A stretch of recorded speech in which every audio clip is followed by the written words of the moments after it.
It is my pleasure to welcome Dr. Yina Quique on behalf of Focus Aphasia. She's a postdoctoral fellow at Northwestern University, and today she's going to be talking about a very important topic that relates to involving and working with Spanish individuals with aphasia. And so we're looking forward to learning more and having a good discussion on this topic today. Just before we get started, I have a couple of reminders. If you need a letter of attendance for today's talk, please email Dr. Brielle Stark at bcstark.iu.edu. And if you have questions along the way, feel free to drop them in the chat, and I or Bri are happy to read them out. And then we will be recording today's talk and uploading it to our website. And the final reminder is we have a two-part workshop coming up on core lexicon analysis towards the end of April by Dr. Hannah Kim and Stephen Kintz. And so if you're interested, please check out our website for the dates and the Zoom link. We're excited about that as well. All right, thank you very much. And Dr. Quique, the floor is all yours.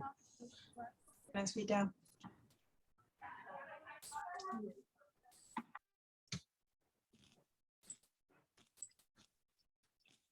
Okay, so hopefully you're seeing my screen now. Yes.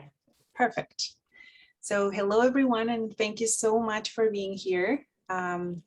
We'll be talking about some of my clinical and research experiences when working with Spanish speakers with aphasia.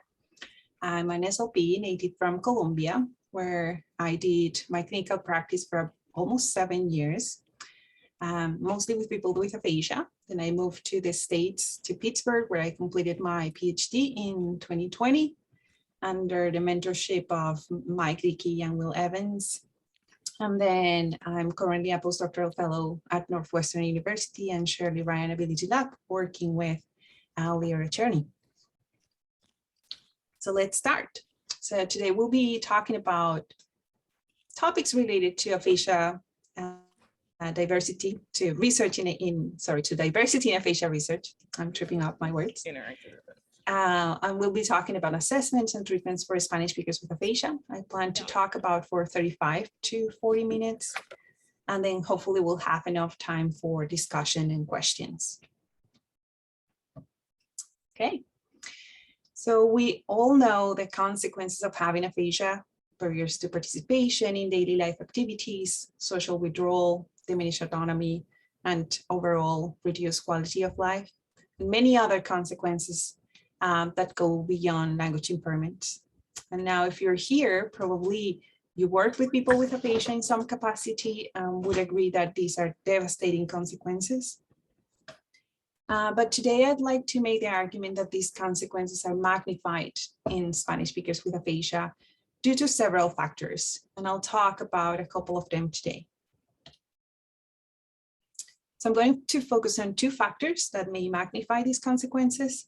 One is the lack of culturally and language-specific aphasia assessments and interventions. And the other one is long-standing barriers to healthcare access. So let's begin by examining the lack of language-specific and culturally sensitive assessments and interventions. We know that there are about 450 million native Spanish speakers in the world, and that's compared with about 360 million native English speakers in the world. So despite those numbers, over 85% of aphasia treatment research worldwide has focused on English speakers. So that means that extra 15% is not dedicated to Spanish speakers with aphasia, but speakers of any other languages. In 2011, Beveridge and Bach searched the literature in aphasia research between 2000 and 2009, and they found 35 papers about Spanish speakers with aphasia out of like 1,200. And now only 5 of those 35 were focused on treatment. Thus, it's like in a 10-year span of research, there were only 5 papers about treating Spanish speakers with aphasia. In 2015, Martinez reviewed the literature regarding morphosyntactic deficits in people with aphasia And they were focused on Spanish, Catalan, Galician, and European Portuguese. And they found 27 papers in these languages, 15 for Spanish speakers with aphasia, but none of them related to treatment. An important caveat here is that the literature on bilingual aphasia is growing, including those studies in which one of the languages is Spanish. But still, the bilingual brain has its own intricacies, and we'll say more about it later. Now, I'd like to offer a very brief context about Hispanics and the healthcare system. And I would like to distinguish between Hispanics in the US, meaning people that speak Spanish in the US, and Hispanics in low and middle income countries. And this distinction is really important because although both of these populations experience barriers, their context is significantly different. So just for clarification, LMIC stands for low and middle income countries. So let's begin by Hispanics in the US. So we know that historically, Spanish speakers in the US have lacked, for instance, health insurance coverage for several reasons. Some because of low incomes, occupational characteristics. So for example, some workers are paid by the hour with no benefits, and also immigration status. So undocumented immigrants are less likely to receive benefits, thus less likely to have health insurance. Now, in addition, about 3/4 of Hispanics think that the healthcare system treats people unfairly based on English proficiency. And it has been shown in the past that indeed lower English proficiency is a significant barrier to access healthcare services. Now, specific to aphasia, there is also a shortage of aphasia rehabilitation professionals providing Spanish services in the US. So for example, ASHA reported that only 8% of SLPs are providers of bilingual services. And this is not only Spanish-English bilingual services, but any bilingual services. Now, beyond that, only about half of that percentage work in healthcare settings as opposed to educational context. So then the number of SLPs that can actually work with Spanish speakers with aphasia in healthcare settings is considerably low. Now, what happens with Hispanics in low and middle income countries? So it might not come as a surprise that stroke is the leading cause of disability for people under 70 years old in low and middle income countries. This is no longer the case in the US. Now, there is also extremely limited access to rehab services in low and middle income countries, which affects people with chronic disabilities such as aphasia. And there are many reasons why this happens. So from the healthcare system perspective, there is limited availability of health centers such as hospitals and clinics. This lack of availability is exacerbated in rural areas. In addition, in the case of Colombia, the infrastructure of some hospitals is suboptimal. Also, there is a lack of healthcare professionals. So then all of these generate very long waiting times for patients without actually resolving their needs. Now, from the clinician's perspective, there is a lack of assessments norm for Spanish speakers with aphasia. Some tests are direct translations from English without being adapted or even normed. Now, even if these tests are available and normed in Spanish, some healthcare institutions cannot really afford them. So the clinicians do not have access to many tools to do their job. And unfortunately, there is also not a reasonable compensation for rehabilitation professionals. And I'll provide an example later. Now, from the patient's perspective, there are many geographical difficulties. So for instance, if someone lives in the outskirts of the city, getting into the city for rehab takes a long time. And we also don't have a very good transportation system. So these people will be likely commuting by bus for longer than an hour each day to get to therapy. So it's very different than living in the suburbs in the US. So for example, in Colombia, people that live in the city outskirts It's because they have fewer financial resources, so they can't afford to live closer to their jobs or universities, and they have to commute by bus. And I say by bus because about only 20% of families in Colombia own a car. So then bus is the most common option of transportation. And of course, there are also economic difficulties in being able to afford rehabilitation services. There could also be physical impairments as a consequence of their stroke, for instance, and low and middle income countries offer few environmental and physical adaptations to support access for this population. So I think that it helps to put a name or a face to some of this information. So I'm going to provide 2 examples, which are fairly loose, loosely based, I would say, loosely based on a true story. So we have here Julieta, and Julieta lives in Chicago. She's a native Spanish speaker, but she also spoke English fluently before her stroke. So she has aphasia. She likely has Medicaid. And although she wants to work with an SLP in Spanish, her therapy is in English. This is a problem because she really wants to spend more time with her Spanish-speaking community. Now, her SLP has access to research published in English about bilingual individuals with aphasia because the SLP is an English speaker living in the US. So she can read, or he can read, this type of literature because it's in the language. On the other hand, this is Bruno, and Bruno lives in the outskirts of Bogota, which now we know what it means. And he's a monolingual Spanish speaker. He has aphasia also. He's part of Colombian University, universal public healthcare system, but then maybe he maxed out in the number of sessions that he can get through the system. So as a result, he has to commute 2 hours to go to therapy once a week, and then he has to pay out of pocket for his therapy. Now, his SLP might also be monolingual. So that means that they don't have access to most published aphasia research. And also, most of the evidence-based assessments and treatments for Spanish monolinguals with aphasia, I mean, there's a lack of this type of information. So the SLPs do their best with the training they got. And I'll talk a little bit more about this later. So are you ready for a terrible joke?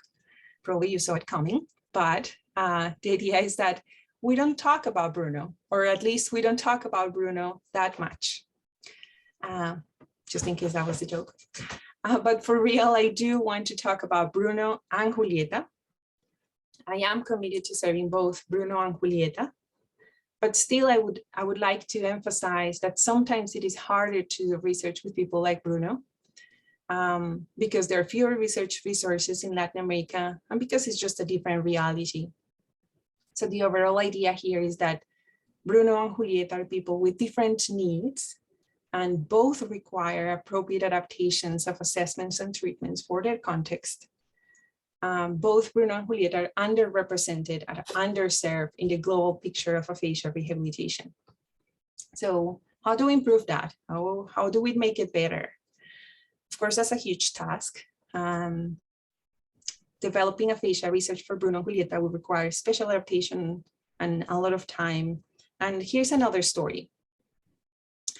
So this is my dad. I'm my nephew, and my dad is a shoemaker. And this is part of his workshop on the right, back home in Colombia. And my dad makes shoe adaptations for people with foot deformities. So this means that he has to individually tailor each shoe to fit the specific needs of the people that he serves. And I've said this before, but I think that my journey into aphasia research began in my father's workshop. And throughout my clinical and research experiences, I had in my mind this idea of individual differences, of adaptations. And how is this relevant to our discussion today? Well, I think that rather than trying to force the shoe to fit, as in the Cinderella story, I mean, rather than applying the current aphasia assessments and treatments as they currently are and trying to fit them to Spanish speakers with aphasia, we need to design the shoe. we need to tailor assessments and treatments specifically for this population. We need to make them up from scratch. Then what have we done so far in terms of aphasia assessments and treatments for this population? And how do we continue? So let's begin by exploring assessments. So Ivanova and Hallowell published a paper, I think it was a tutorial actually, in 2013, about developing aphasia tests in any language. And the paper focused on psychometric considerations when developing those tests. And here are a couple of quotes from this paper that I really enjoyed, and I would like to share them with you this morning. So the first one says, the lack of standardized assessment tools across many of the world's languages poses serious challenges to clinical practice and research in aphasia. And here's another one.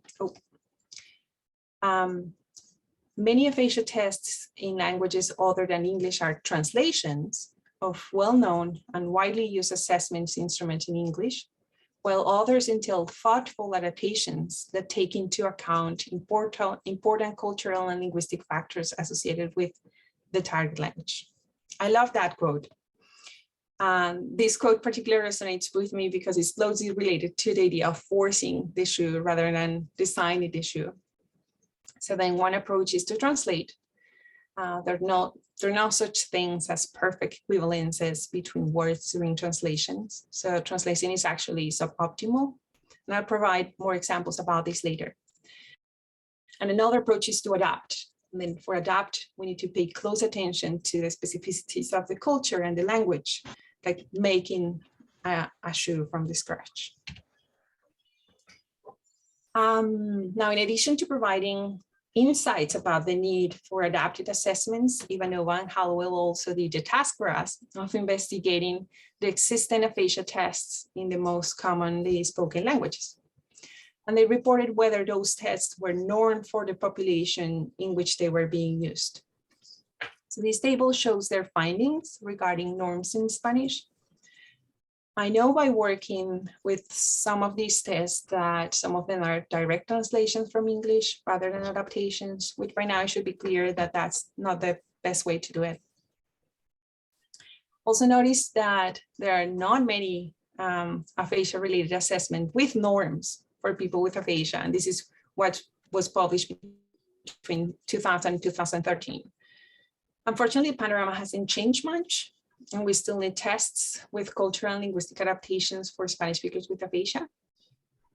In the case of Colombia, I know that that Pineda study was normed in Colombia, the BDAE, but the rest have been normed in Spain. So now you may ask yourself, is that really a problem to have norms for Spain, but not for Latin America? And then I would say, yes, absolutely, that's a problem. So besides linguistic differences, Spain is a developed country with cultural norms very different than Latin America. So then the linguistic, socioeconomic, cultural differences need to be considered when developing and norming a test. And then I'll share a little bit of my experience. I've been working for about 4 years, 4 years to adapt the comprehensive aphasia test to Spanish, the CAT. And I've been working with these wonderful collaborators, Carolina Mendez from Chile in the right, and Dr. Silvia Martinez Ferreiro from Spain, the left. And we've been doing this work as part of the collaboration Aphasia Trialist. So the first thing that comes to mind about this project is that developing an assessment takes a considerable amount of time. And this is especially true with the cultural and linguistic diversity found in Spanish-speaking countries. So one of the challenges is that we wanted to account for as many as linguistic and cultural differences in these countries as possible. So the idea was to develop one test that would work for Latin America and Spain. So sort of the idea that one ring to rule them all. Anyway, we're working really hard and working on norming the CAT in Spain and across Latin America. Right now, we're norming Chile, Colombia, and Spain, and we'll continue with more countries. Now, To illustrate the linguistic variation that I'm referring to, I'll give you a quick example. So you probably all know the Spanish word amigo. Amigo means friend. Now here's a map of Latin America and the different variations of the word amigo in multiple countries. Of course, amigo wasn't part of the stimuli of the cat that we're developing, but this is just an example to show you the tremendous challenge of finding stimuli that could work for most Spanish-speaking countries, especially when we were developing the stimuli for the test. So basically, once we found a suitable object or action that fulfilled the required linguistic properties, meaning that had the right number of syllables as required by the test, that was animated, that was inanimated, or whatever property we were looking for, we needed to collect our own name agreement and imaginability measures. That's because that's another thing. So we lack, in Spanish, large databases, corpora, with linguistic properties. So in English, you can easily find corpora for name agreement, age of acquisition, lexical frequency, you name it. In Spanish, most have focused on lexical frequency, and the rest of the corpora are not very large. So we had to examine our own name agreement and imaginability measures for all our stimuli and do that in different countries.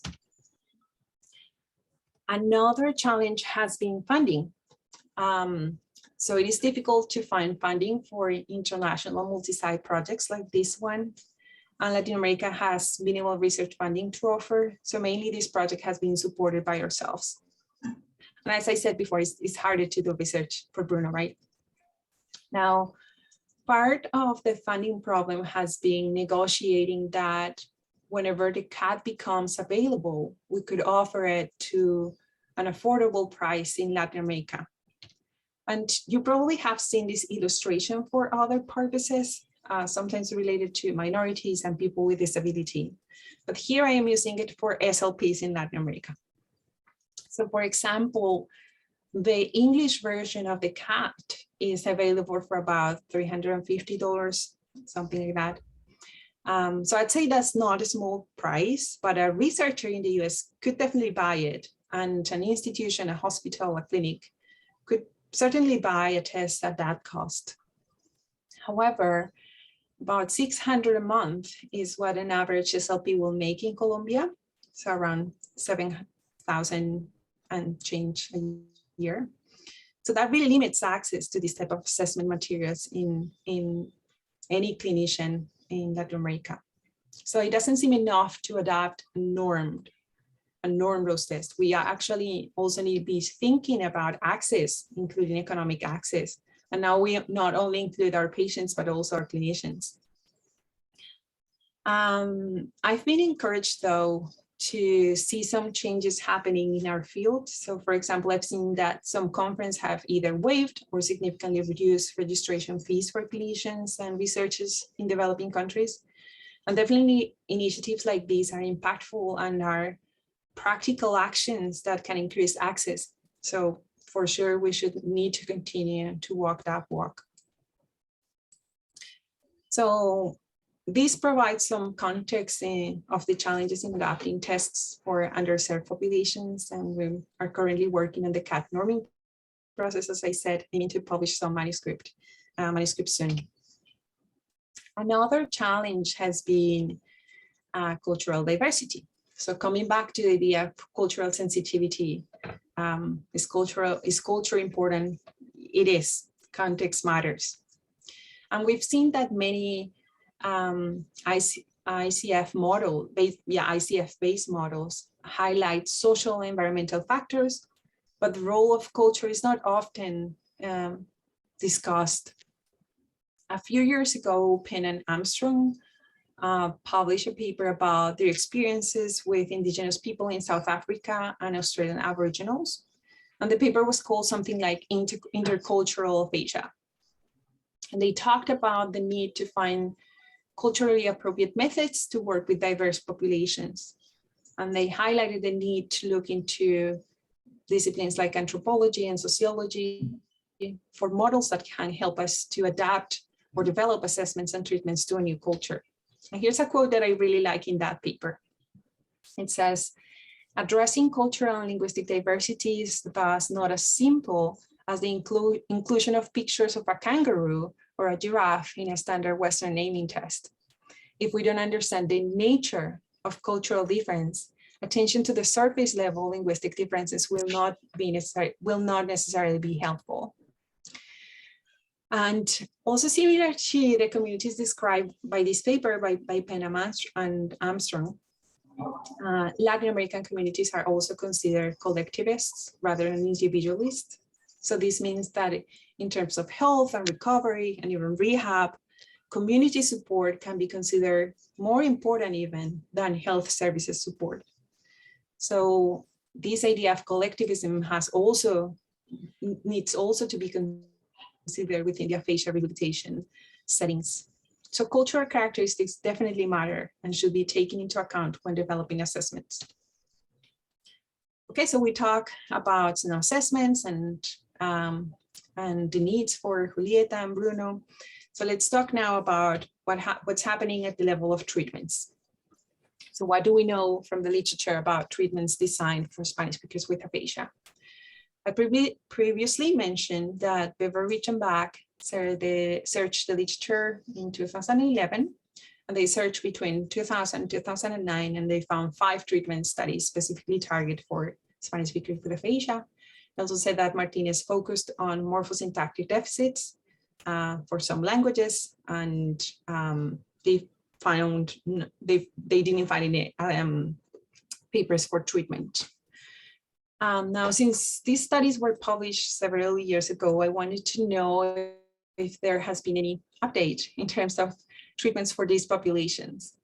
And specifically, I wanted to see what progress have we made. So in collaboration with Dr. Oscar Aguilar, a neuropsychologist in Colombia, we started to work on a scoping review about treatments for Spanish speakers with aphasia. We included peer-reviewed papers published between 2011 and 2021 about aphasia treatments for Spanish speakers with aphasia. We included studies that reported having either monolinguals or bilinguals, but we only included those having Spanish as a native language. After our inclusion criteria, we were left with 19 manuscripts that address this topic. So the good news is that we have increased the research in this area in the last decade, but still imagine having an evidence base of treatments of about 19 papers about this specific topic. So it seems very low. We're still finalizing the results, but here are some preliminary findings. And so 9 studies reported a single case, so reporting a single participant, and 10 were group level studies. 8 took place in Spain, 6 in the US, and 5 in Latin America. 13 studies had monolingual participants and 6 had bilinguals. And most of these studies use melodic intonation therapy, semantic picture analysis, and some script training. So overall, I think we're moving in a good direction, but there's a lot to do still. In addition to these projects, and as part of my dissertation, I work on an adaptation of script training for monolingual Spanish speakers with aphasia, so for Bruno. And I guess this is partially what I'm talking here to the focused aphasia crowd. And I won't expand on my dissertation details and the different aims and studies because of time, but I will talk about one aim, the adaptation of script training for this population. And you'll soon be able to read the complete results of this work, which is currently in press. So in the adaptation aim, I wanted to determine whether a scripted sentence learning protocol could be adapted to Colombian Spanish speakers with aphasia and could be used to promote successful learning of sentences. So adapted how? We adapted a protocol by designing a set of language-specific and culturally sensitive scripted sentences. So using appropriate wording to express culturally relevant ideas, culturally relevant actions, and so on. And this adaptation was also a simplified form of a script training that uses sentences rather than whole scripts. So we had 14 people with aphasia from Colombia. These are Spanish monolinguals. They were learning 30 scripted sentences. We had 3 conditions, which are irrelevant for this morning. So we had these 30 sentences divided in 10 sets of 3 sentences, matched by number of words, number of syllables, and many other linguistic properties. And these participants learned these sentences in 5 sessions.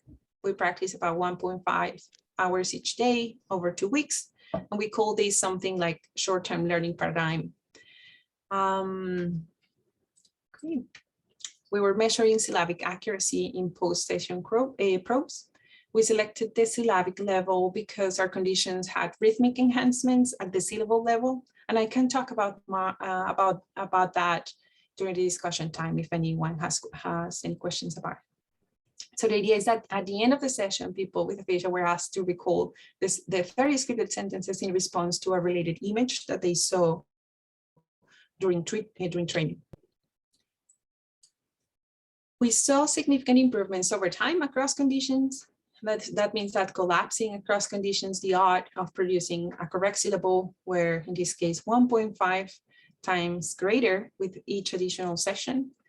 And then the main thing is that these significant improvements seen over time indicate successful learning, successful sentence learning.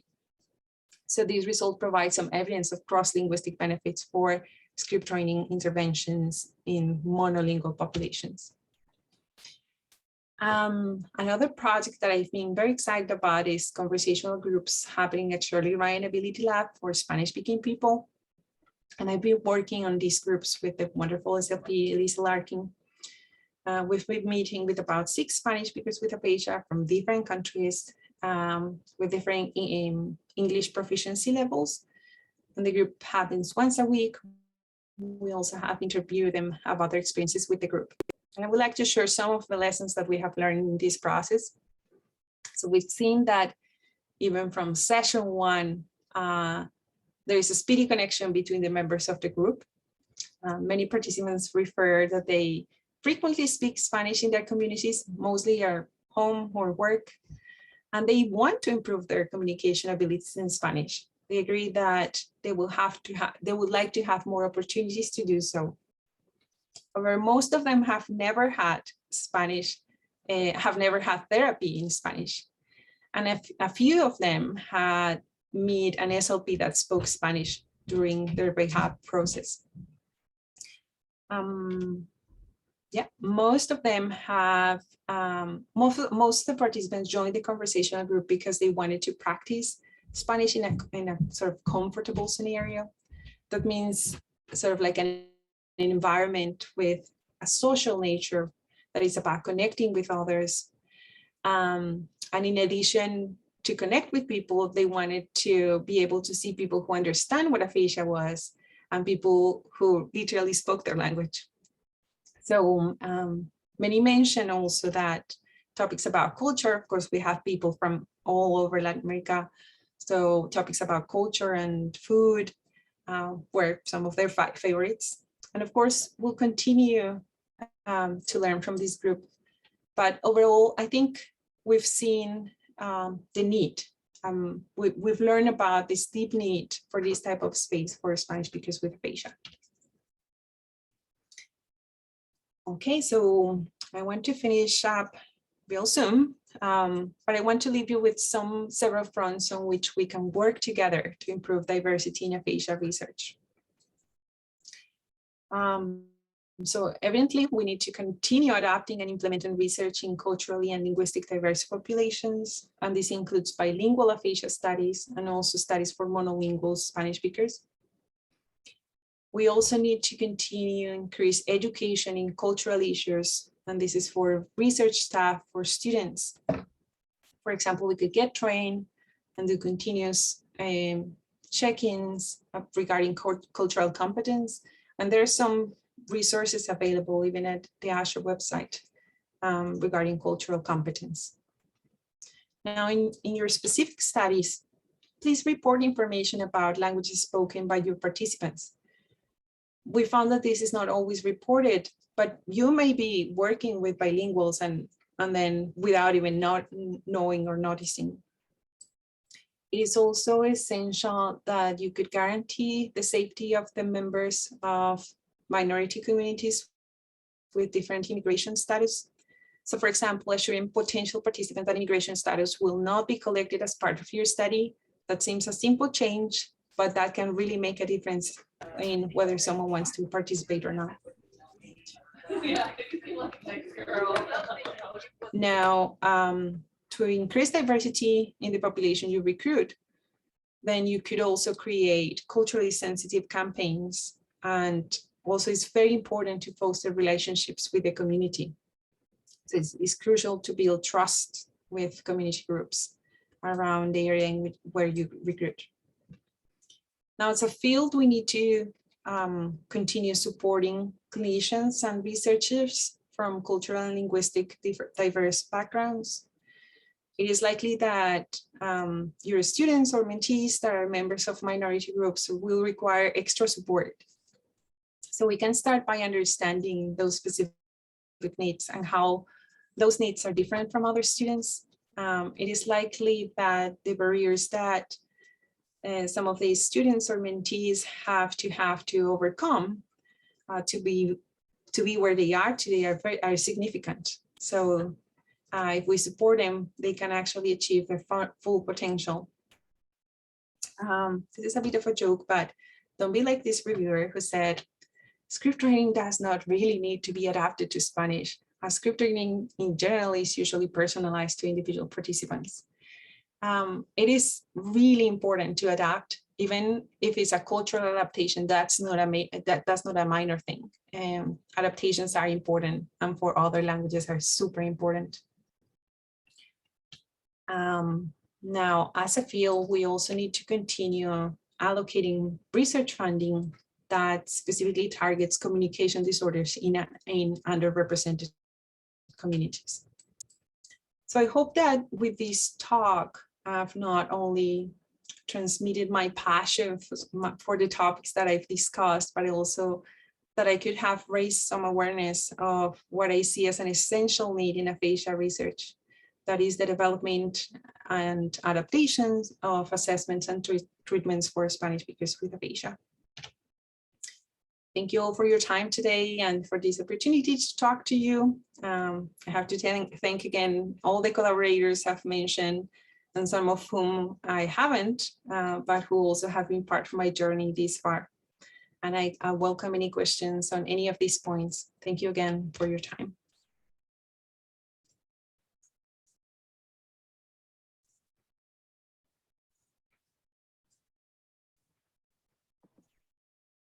We'll get Manasuita to come back on at MC, but that was fantastic. And I learned an enormous amount. I don't want to ask the first question because I always ask the first question. So I'm going to let anyone who wants to unmute feel free to, or you're welcome to ask a question in the chat, and Manasuita can kind of facilitate that. So I will just give a few seconds here for people to formulate their questions. Sounds good. I'm going to stop sharing so we can see each other for those who are able to put their cameras on. Fantastic talk, Gina. I'm waiting for questions to come in, but throughout your talk, I was thinking about languages from India. That's where I'm from, and can certainly relate to every single issue that you talked about in terms of adaptation. It's the same in India, where it's mostly translated. And so I absolutely agree that we need to spend time and appreciate all that you're doing with cats, and taking that time to adapt, because that's absolutely necessary.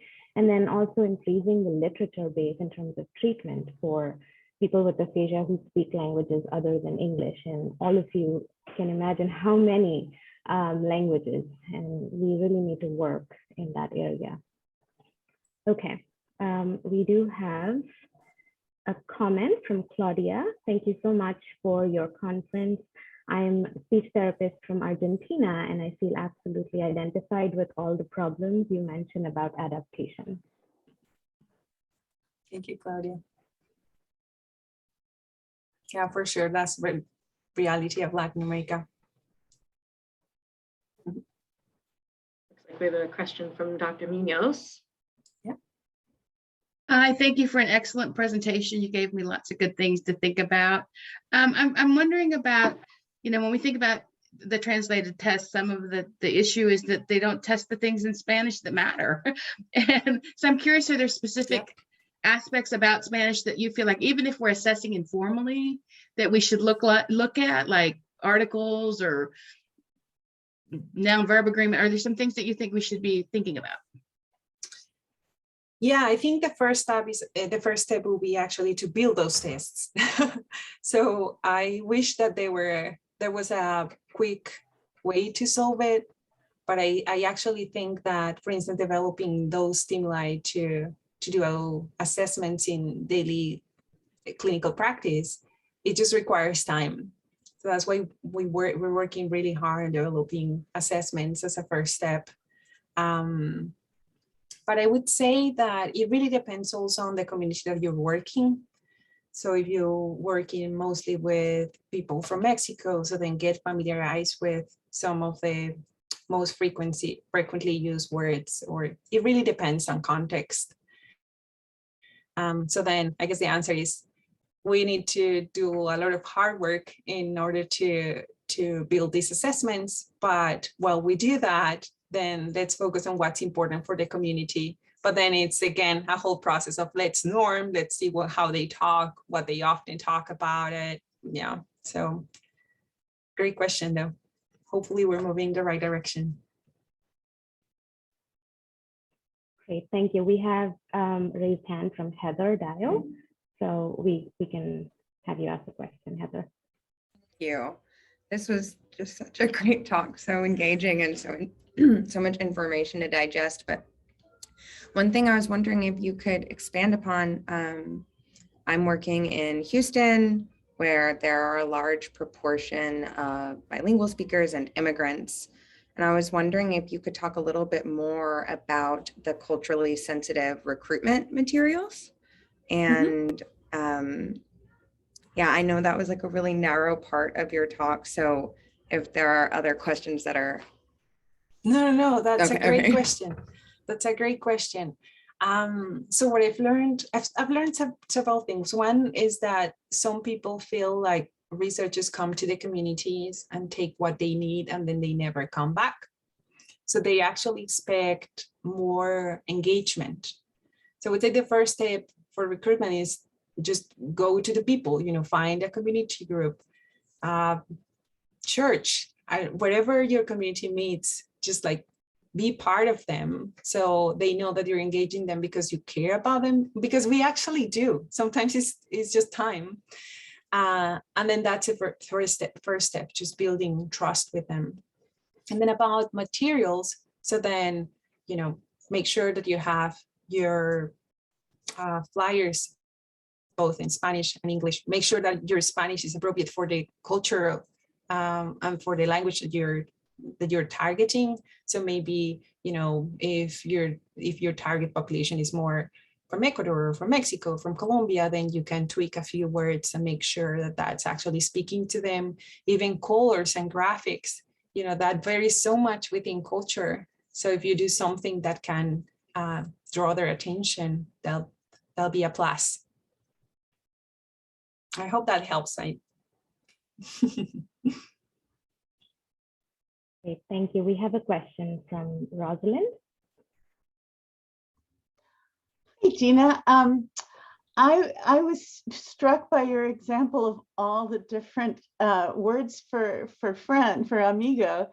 And so you mentioned that, you are trying to design a test that will be accessible to all sorts of Spanish speaking communities. So is there still, will they understand the each other's Spanish? I'm like everybody probably knows the word amigo, and then but maybe not the different, for example, but not the different ones in different dialects.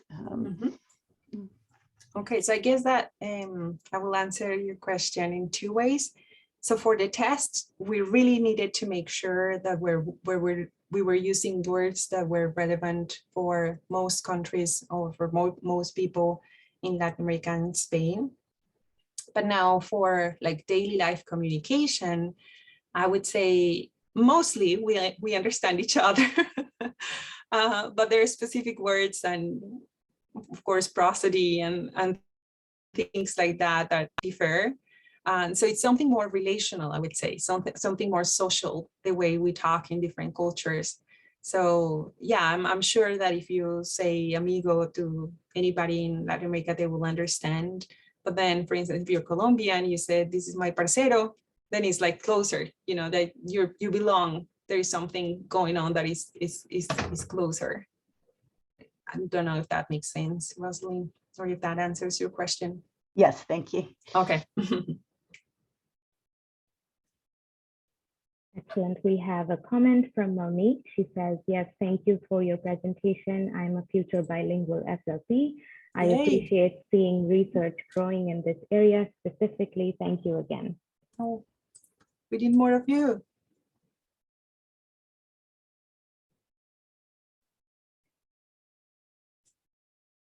While we're waiting for more questions, Gina, I was curious about the conversation groups that you're running at Shirley Ryan. Can you talk to us a little bit more about that and what specifically you're focusing on in that group? Sure. And Elisa Larkin is also with us, and she's the SLP that has been working with the Spanish conversational groups. So we open it up as being very informal, so we don't have predetermined topics or something. We basically are there to support communication, but they do the talking. So this project started as a quality improvement project for Shirley Ryan. So that's basically it. We meet and support communication. There are different aphasia severity levels within the group. So some people need a little bit more support than others. But I would say that it's been great that that group just runs on itself.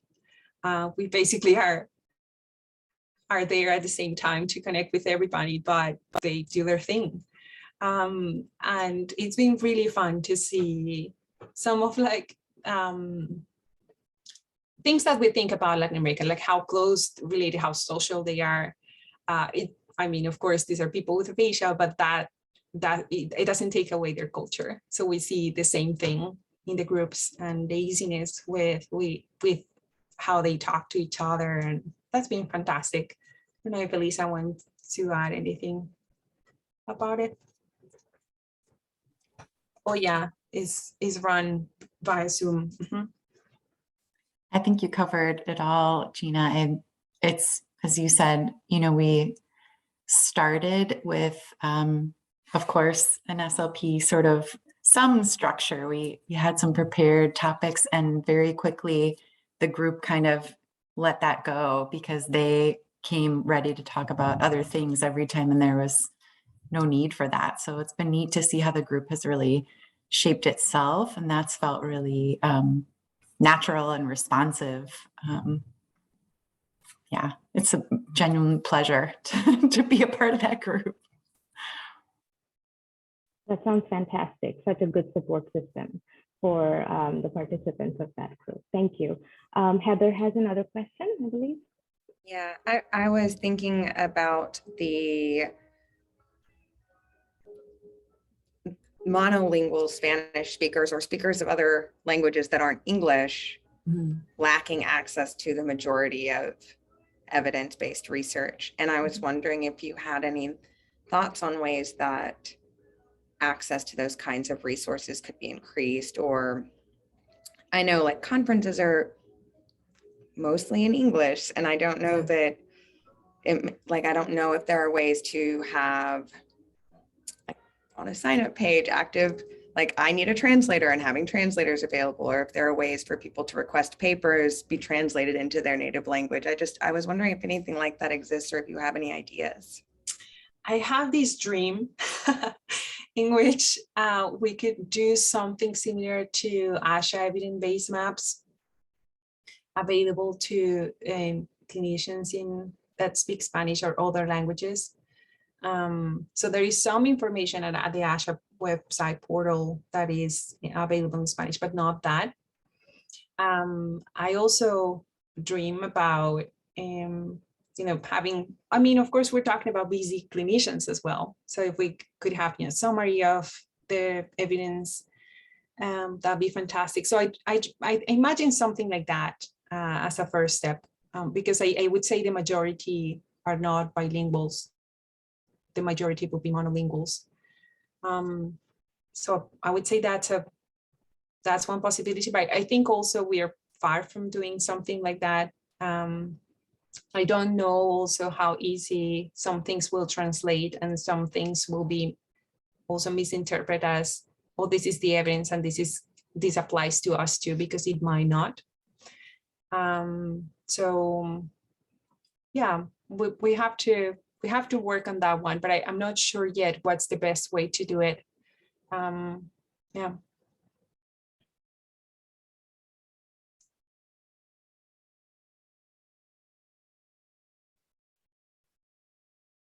I would say though that it'd be great, like if maybe ourselves as researchers, some researchers here could just do a little summary in Spanish, and I'll be happy to look at them if you said I published this paper and translated it into Spanish, or I would like to translate this abstract. Probably I wouldn't have the time to translate to everything, but I could do something like that, and we could publish it somewhere and just increase access, even little by little. That makes a difference.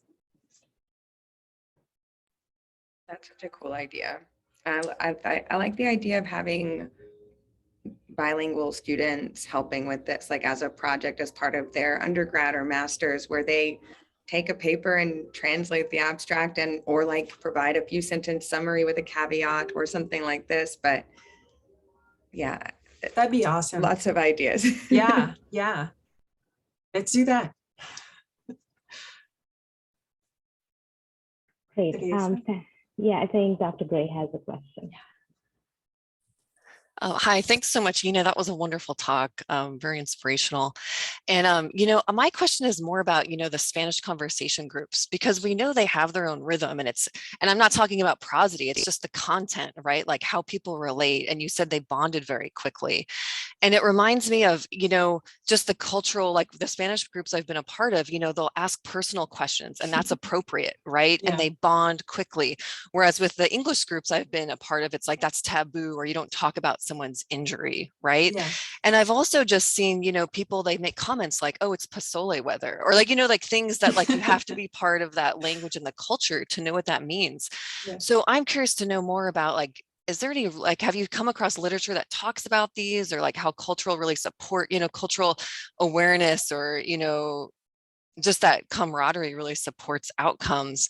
And then my follow-up thought is, how do we train English monolinguals to guide these groups? Because oftentimes you might be working with an interpreter who, we don't know, sometimes you have interpreters who are trained professionally and have cultural backgrounds. Sometimes they're just someone who's from human resource, we don't, so we have a wide variety of these interpreters. So I'm curious to hear more about that and maybe open it up to the group as well. Yeah, great questions.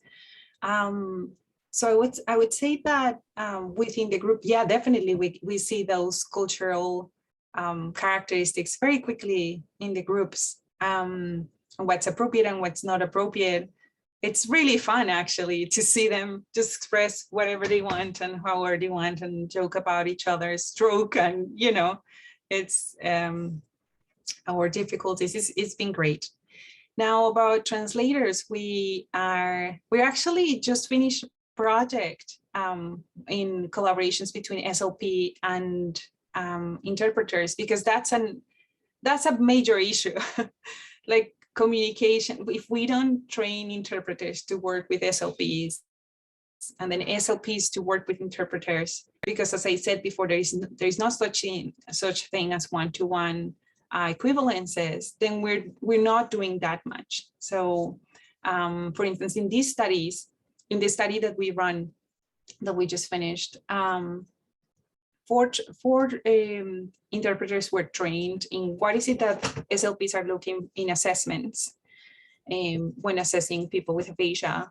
And honestly, they had no idea. Like, how could they know? Like, they have to translate, for instance, the type of errors that they made, because that's informative for the SLP. Well, they didn't know they have to translate that. So how could they even start to translate things like that? Or if the person with aphasia makes several attempts and then they don't translate that part, they just translate basically the first complete response that they can hear. That's what they translate. So in terms of collaborations between SLPs and interpreters, there's a long way to go as well. And there's a lot of potential there. I'm sorry, I think I missed the first part of your question in terms of what is there out in the literature. There's not much. There is, we want to examine that in our data. We want to examine what are the culture characteristics that we can see in this conversational group. So hopefully in the future we can write about it and we can talk about it more if to compare if what we're seeing is similar to what you've seen where you're seeing your conversational groups. So then two things. So the role of culture, we need to look into that, and we need to look.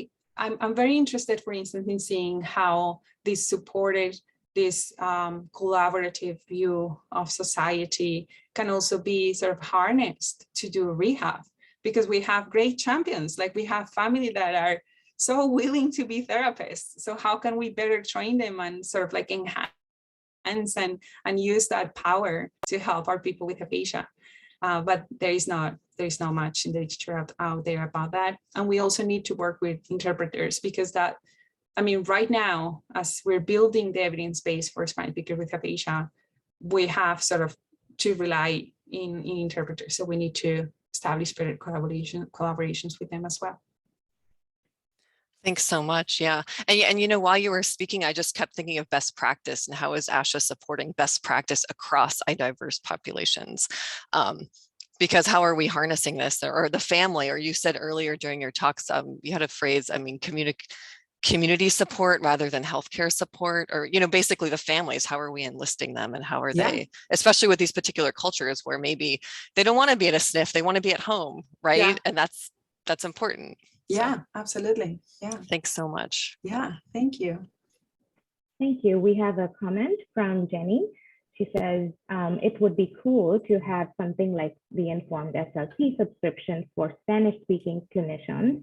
Great idea. A service that summarizes key research as it comes out in brief summaries in Spanish. Yeah. It's a fantastic idea. Excellent. Thank you for this very engaging talk. And thank you everybody for joining in. As I mentioned earlier, we will be uploading this talk on our website, which is focusaphasia.com. So you can have a look at it and share with others. Thank you, everyone. Have a good afternoon. Bye-bye. Bye.